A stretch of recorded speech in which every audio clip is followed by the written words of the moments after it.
हरे कृष्णा कृष्णा कृष्णा हरे हरे हरे राम राम राम हरे हरे।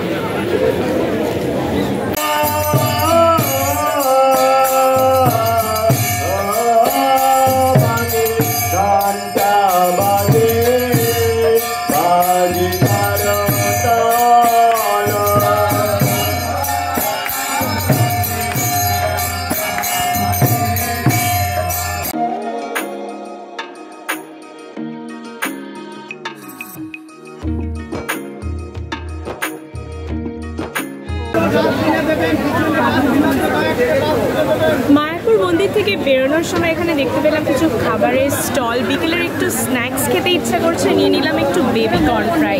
এটা 60 টাকা প্লেট।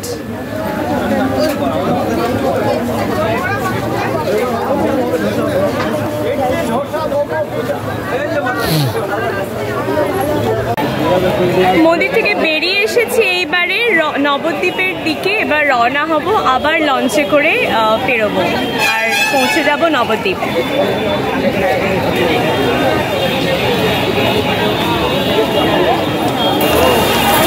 গত পর্বে আপনাদের দেখিয়েছিলাম মায়াপুরের চন্দ্রোদয় মন্দির, যেটা এখনও তৈরি হচ্ছে আর হয়তো 2026-এ সম্পূর্ণভাবে তৈরি হয়ে যাবে। আর কিভাবে ওটা হতে চলেছে পৃথিবীর সবচেয়ে বড় মন্দির।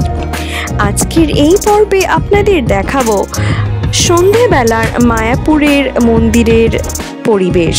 তার সাথে দেখাবো কিভাবে ফিরে এলাম মায়াপুরের মন্দির থেকে আবারও এই ছোট্ট বোটে করে নবদ্বীপে। দেখতে থাকুন আমাদের এই চ্যানেল আর অবশ্যই সাবস্ক্রাইব করুন। ভিডিওটি স্কিপ না করে দেখুন শেষ পর্যন্ত।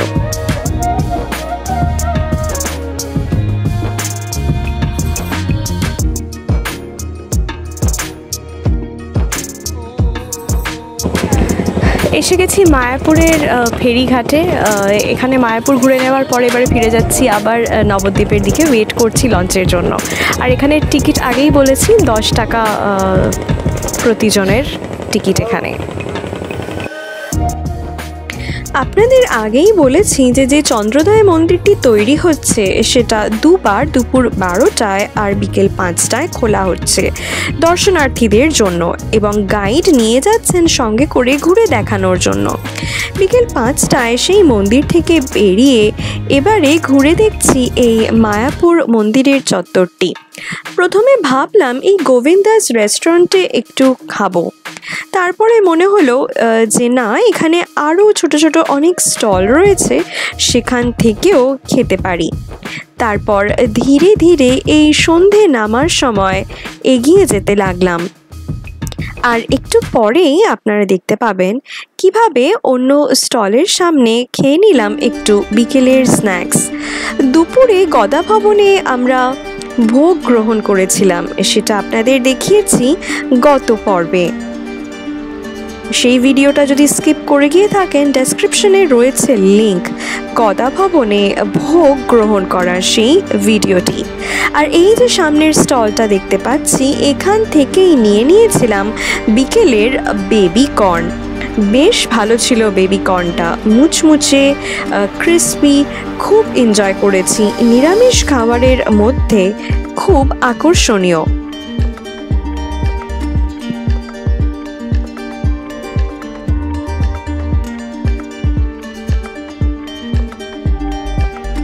সন্ধ্যের এই সময় দেখছিলাম দর্শনার্থীদের ভিড় কিছুটা বাড়লো। বোঝাই যাচ্ছে তারা সকলেই এই মন্দিরের সন্ধ্যারতি দেখতে আসছিলেন। আমারও বেশ ইচ্ছা ছিল এই সন্ধ্যারতি দেখার, কিন্তু সেই নদী পেরিয়ে আবার যেতে হবে নবদ্বীপে। আর এখানের এই ফেরিঘাটে রাত 8টা পর্যন্ত পাওয়া যায় এই বোট, তাই খুব একটা আর রিস্ক নিলাম না এই সন্ধ্যারতি দেখার। ইচ্ছে রয়েছে পরের বারে যদি আসি তখন নবদ্বীপে না থেকে মায়াপুরেরই কোনো হোটেলে থাকবো, তাহলে নিশ্চয়ই দেখতে পাবো এই সন্ধ্যারতি। এবারে মিস করে গেলাম, এই আফসোসটুকু কিন্তু রয়ে গেল। পরের বারে ফিরে আসবো, অবশ্যই দেখব এই মন্দিরের সন্ধ্যারতি। দিনের বেলা অবশ্য দর্শন করেছিলাম, তখন আরতি হচ্ছিল।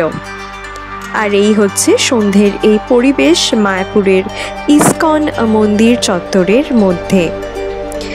সকালের সৌন্দর্য ছিল একরকম, বিকেলের এই সন্ধ্যার পরিবেশ আরও অন্যরকম। সব কিছু মিলিয়ে এক শান্তিপূর্ণ এবং খুবই সুন্দর অনুভূতি হচ্ছিল।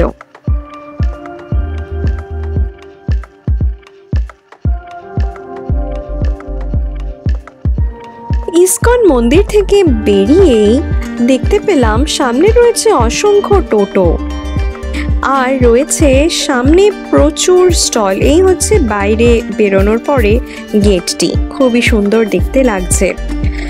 ইচ্ছা রয়েছে পরের বার এই মায়াপুর মন্দিরের সামনে যে সমস্ত স্টল দেখতে পেলাম অবশ্যই ঘুরে দেখব। আপনারা যদি মায়াপুরে থাকেন হোটেলে, তাহলে সন্ধ্যের দিকে এই স্টলগুলি অবশ্যই ঘুরে দেখতে পারেন। ফেরার সময় টোটোয় উঠে পড়লাম। ফেরার সময় ভাড়া নিয়েছিল 10 টাকা করে প্রতিজন। পৌঁছে গেলাম খুব তাড়াতাড়ি মায়াপুরের ফেরিঘাটে। যেতে যেতে সন্ধেবেলার এই পরিবেশটি খুবই উপভোগ করছিলাম। দোকানের এই আলো, সামনে এত লোকের ভিড় আর এই সুন্দর পরিবেশ, খুবই খুবই এনজয় করছিলাম।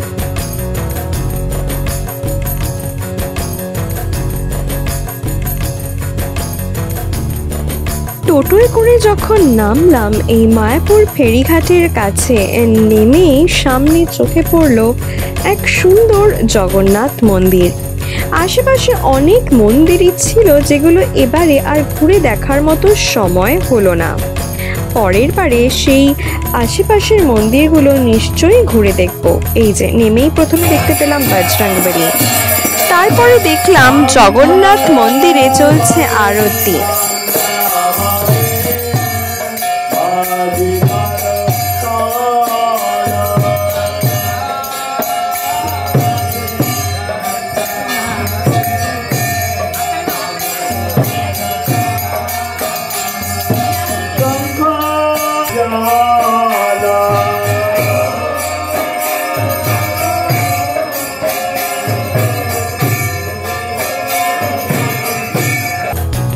সুন্দর আরতি দর্শন করলাম জগন্নাথ দেবের। তারপরে মন্দির থেকে বেরিয়ে ধীরে ধীরে এবারে এগিয়ে যাচ্ছি ফেরিঘাটের দিকে। সন্ধ্যের দিকে ভিড় অনেকটাই কমে গিয়েছে। রাত 8টা পর্যন্ত চলাচল করে এখানে এই নৌকাগুলো, তাই খুব একটা রাত করতে আর চাইলাম না। ধীরে ধীরে এগিয়ে যাচ্ছি আর এবারে উঠব এই বোটের ওপরে। সন্ধ্যের মায়াপুরে এই ফেরিঘাটের চিত্রটি একটু অন্যরকম। লোকজনের ভিড় কম, দূরে অন্ধকার, দেখা যাচ্ছে না জল স্পষ্ট, কিন্তু তাও কানে আসছে জলের এই স্রোতের আওয়াজ। সব মিলিয়ে বেশ উপভোগ করছিলাম। নবদ্বীপে ফিরে যাওয়ার এই শুরু হলো আমাদের এই যাত্রা। হয়তো এটা শেষের লঞ্চ ছিল, আমি ঠিক শিওর নয় এরপরে আর পাওয়া যাবে কিনা, কিন্তু দেখতেই পাচ্ছেন লঞ্চের ওপরে লোকের ভিড় বেশ কম। সকালে যখন এসেছিলাম আপনাদের দেখিয়েছিলাম কত ভিড় ছিল, দাঁড়ানোরও জায়গা পাচ্ছিলাম না ঠিক করে। এখন ভালোভাবে বসেই ফিরে যাচ্ছি আবার নবদ্বীপের দিকে। মায়াপুর এই জলঙ্গি আর এই হুগলি নদীর মাঝখানে অবস্থিত এই দ্বীপটি, এর মধ্যে দিয়ে আবারও ফিরে যাচ্ছি নবদ্বীপের দিকে। এক অন্যরকম অনুভূতি, এরকম এক্সপিরিয়েন্স আগে আমার হয়নি, তাই এই নতুন এক্সপিরিয়েন্সের মধ্যে উপভোগ করছিলাম বেশ। রাতের এই অন্ধকারে দেখতে পাচ্ছেন দূরে কোথাও কোথাও জ্বলছে আলো, তার মধ্যেই রয়েছে কিছু লোক। এবারে আমরা এগিয়ে আসছি নবদ্বীপের ফেরিঘাটের দিকে। এবারে নামবো শীঘ্রই। আজকের এই পর্বটি আপনাদের কেমন লাগলো কমেন্ট সেকশনে অবশ্যই জানান, আর সাবস্ক্রাইব সাবস্ক্রাইব করুন, বন্ধুদের সাথে শেয়ার করুন, লাইক করুন। আর আমাদের এই নবদ্বীপ সিরিজের অন্যান্য ভিডিওগুলি কিন্তু দেখতে ভুলবেন না। ডেসক্রিপশনে রয়েছে লিংক, সঙ্গে থাকুন আর দেখতে থাকুন আমাদের এই চ্যানেলটি।